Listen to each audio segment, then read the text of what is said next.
Philippians chapter 2, verse 20 through 22. For I have no man like-minded who will naturally care for your state. For all seek their own, not the things which are Jesus Christ.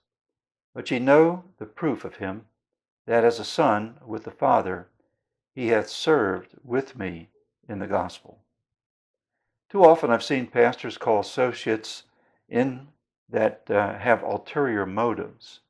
They are usually young men shortly out of seminary. It's not that all young seminarians are like this, but some are. The bad ones are those that want desperately to advance themselves and their careers. The problem is that the pastorate is a calling. It's not a money-making career.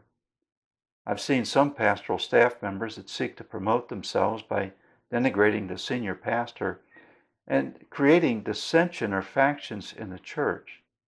In some cases, this even leads to church splits.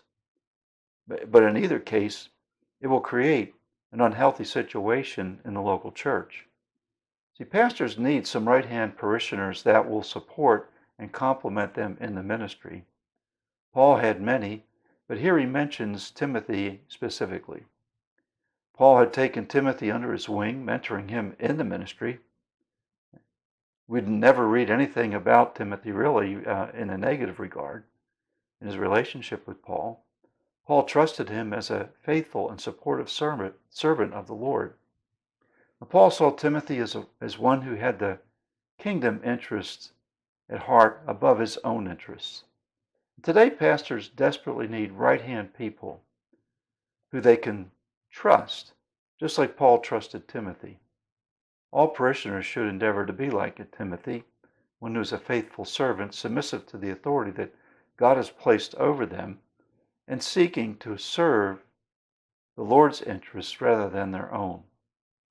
And this serving the Lord's interests absolutely will include caring for the interests of others in the church.